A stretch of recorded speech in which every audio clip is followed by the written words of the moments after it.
गुरूर का अंजाम नूर नगर एक खूबसूरत और पुरअमन गांव था जहां लोग मोहब्बत भाईचारे और एक दूसरे के साथ हमदर्दी से पेश आते थे। इसी गांव में एक बच्चा रहता था जिसका नाम अहमद था।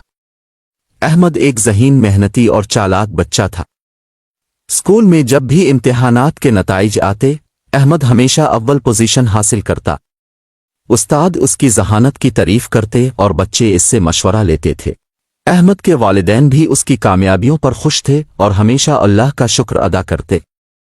इसकी माँ अक्सर उसे समझाती, बेटा, ये सब इल्म और कामयाबी अल्लाह की दीन है, हमेशा आजिज़ी इख्तियार करो और शुक्र अदा करो। अहमद मुस्करा कर सर बिला देता, लेकिन आहिस्ता आहिस्ता उसके दिल में गुरूर और तकब्बुर ने जगह बनाना शुरू कर दी थी। इसे लगने लगा था कि वो बाकी बच्चों से बेहतर है और इसे किसी की ज़रूरत नहीं। जब कोई साथी इससे सवाल करता तो वो मुस्करा कर कहता, तुम्हें ये भी नहीं आता, ये तो बहुत आसान है। ये रवैया देखकर बच्चे इससे दूर होने लगे, मगर अहमद को उसकी परवाह नहीं थी। अहमद के दिल में गुरूर बढ़ता गया। वो अक्सर सोचता, मेरे जैसा ज़हीन और काबिल बच्चा पूरे स्कूल में नहीं है।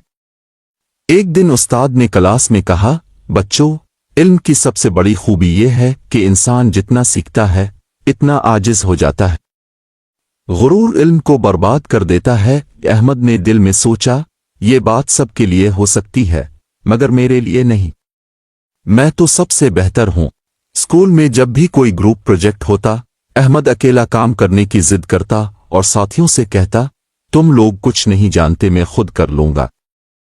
कुछ बार उसने अच्छा काम किया, लेकिन आहिस्ता आहिस्ता गलतियां बढ़ने लगीं क्योंकि टीम वर्क की अहमियत वो नहीं समझ पाया था।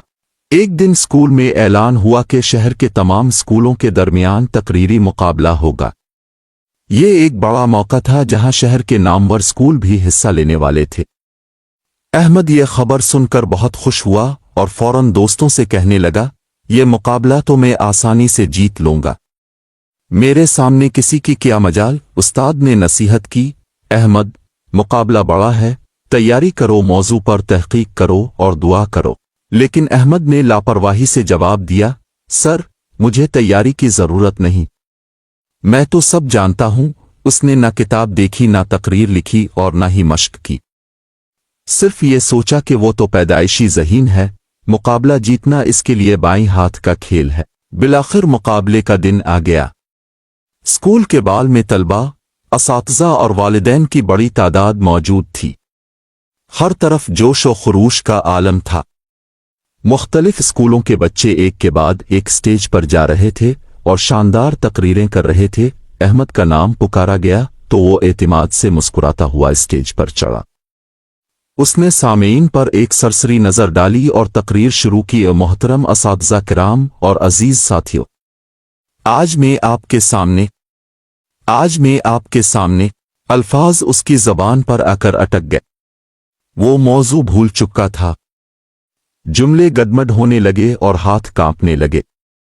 इसके चेहरे पर पसीना आ गया। सामीन में चामगोइयां और हंसी की आवाजें सुनाई देने लगीं। अहमद की खुद एतमादी लम्हों में जमीन बोस हो गई। वो खिजालत से स्टेज से नीचे उतरा और एक कोने में जा बैठा। इसकी आंखों से आंसू बहने लगे। घर वापस जाकर अहमद माँ के सामने रोने लगा, अम्मा, मैं सब के सामने शर्मिंदा हो गया। मैंने सोचा था मैं सब जानता हूँ, लेकिन मैं कुछ नहीं कर सका। माँ ने इसके सर पर हाथ फेरा और कहा, बेटा, गुरूर ने तुम्हें धोखा दिया। इल्म आजिज़ी मांगता है, गुरूर इल्म को खा जाता है। यही गुरूर का अंजाम है। अहमद ने रोते हुए दुआ के लिए हाथ उठाए, ए अल्लाह, मुझे मुआफ कर दे। मैंने गुरूर किया, मैंने इल्म की ताकत को खुद पसंदी में ज़ाय कर दिया। अब मैं वदा करता हूं कि हमेशा मेहनत करूंगा और आजिज़ी इख्तियार करूंगा।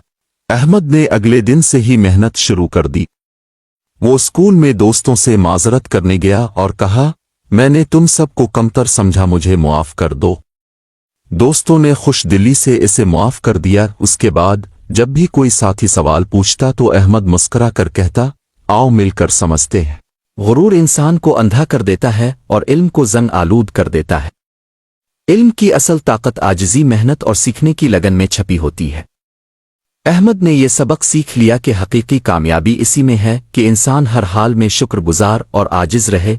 اللہ ہم سب کو غرور سے بچائے اور عاجزی کی نعمت عطا فرمائے، آمین۔